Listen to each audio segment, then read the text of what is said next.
Hi everybody, Artsy Dude here. Welcome again to the Artsy Dude channel and my art studio somewhere here in America. It's the place where creativity is more important than knowledge, but the acquisition of great knowledge, it's an art form. And the two go hand in hand. Hey, today I wanted to talk to you a little bit about Moulton Howe. I was listening to one of her most recent EarthFile videos and found some interesting stuff. In fact, this is my Moulton Howe mask. Not quite as pretty as Linda herself, but a tribute nonetheless.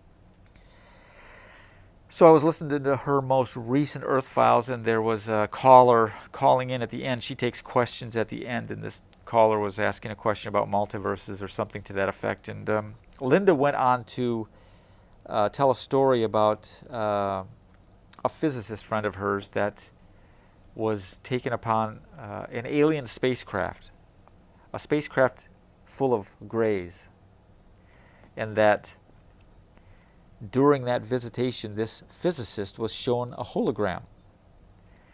The hologram consisted of 10 universes. It was as if a camera, she said, was able to pull back in such a way to be able to see 10 universes paired 2 by 2. So 5 sets, 2 universes each. The aliens pointed out to the physicist, here's your universe right here.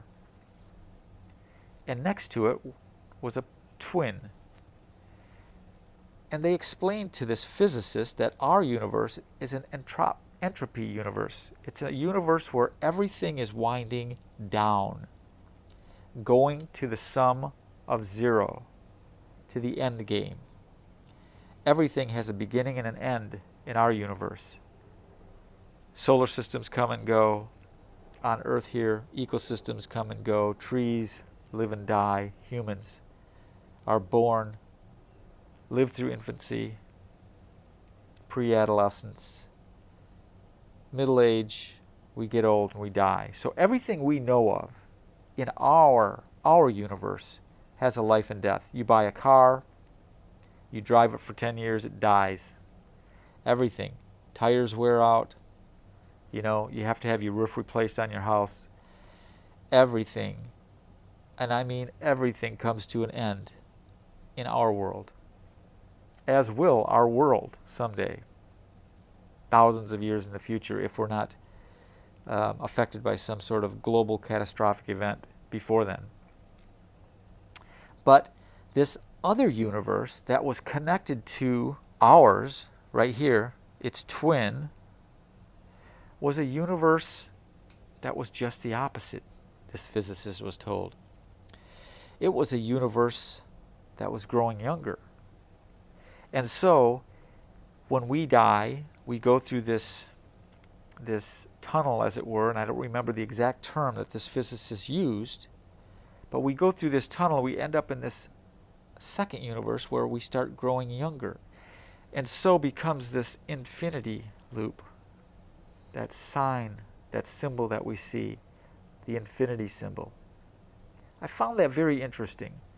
I'd never thought of it that way. You know, we've heard of multiverses and that there's a universe for every type of person that we are. We exist in every type of environment that we could possibly think of in the multiverse. But that was the first time I had heard it put in a way that our universe is dying, working its way down towards the sum game of zero, whereas this other universe was working its way up, was, you know, youthful.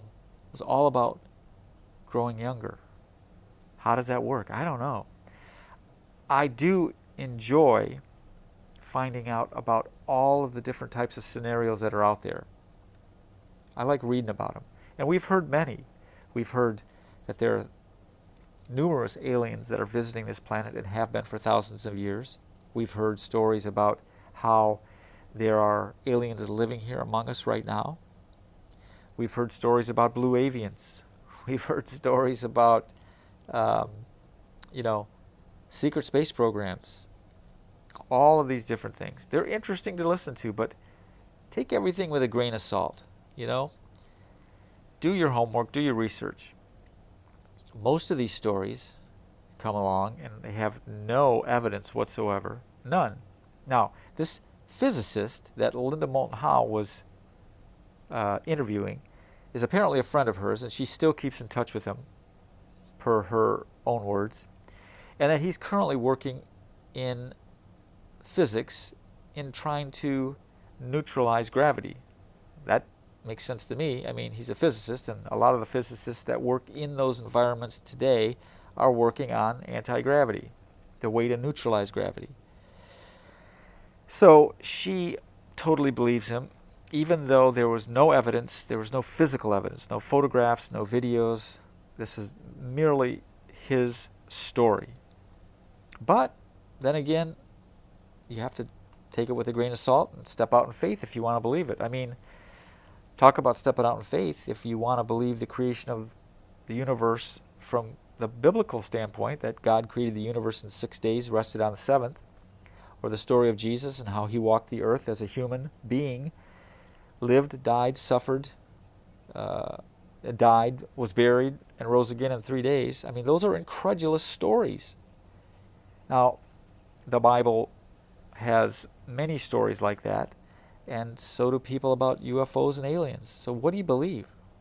You got to sort of take it all in, use your common sense, and sift through the data and make a determination.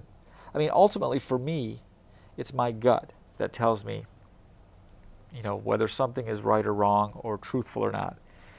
When I first heard Corey Good's story and David Wilcox leading him in these discussions about blue avians, I bought into it for a little while, but the more I heard about it, the more incredulous it became, and the more there was no evidence. I mean, if these blue avians were showing up in Corey Good's living room and picking him up in these cells, these clear bubbles, and nobody ever got a photo of it, and he was taken to these ships and he never took his cell phone with him, and he did all of these 20 and backs and he has no pictures.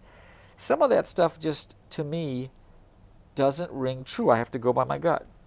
You know, Andrew Basaggio, who talks about slave colonies on Mars, and then we see pictures, and they try to describe these pictures of Mars that, if you look over here, there's this building, and then over here there's this spacecraft. And to me, I look at them, and I'm in the art field. I've worked in Photoshop since it was Photoshop 1, okay? I don't see anything but rocks in those pictures. You can't tell me there's a vehicle or a building there in those pictures when there's not. I've got the eye. I've been doing this for a long, long time. So anyways, ultimately, you have to take everything with a grain of salt. And so getting back to the Linda Moulton Howe story, it's great. You should listen to it. I'm not sure, you know, I want to believe that physicist, that he was showing these things. And then if it's true, I just think, oh my God, what is all around us, and what are we doing? We live in this little bubble where we get up every day and we go to work and we eat our food and we go poop. We go home, we go to bed, we get up the next day, we go to work, we do the same thing all over again in this little tiny encapsulated bubble when there's all this other stuff going on around us in the universe. How do we become part of that? How do we move from where we're at in this space into those spaces? Or is that something that happens when we leave this shell, when our soul leaves this shell, and then we're able to go out and experience all of those other dimensions and those other realities? I don't know. It's crazy, isn't it? Well, listen, I've rambled on enough today. Check out Linda Moulton Howe's EarthFiles most recent YouTube video, and you can give me your opinion. Let me know what you think.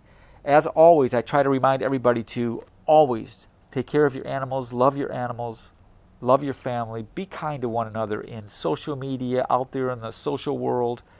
You know, let people cut in on you in the highways. I know that's tough, but do it from your heart. It's karma, and everything will come back to you, okay? Love you guys. Take care. Bye-bye.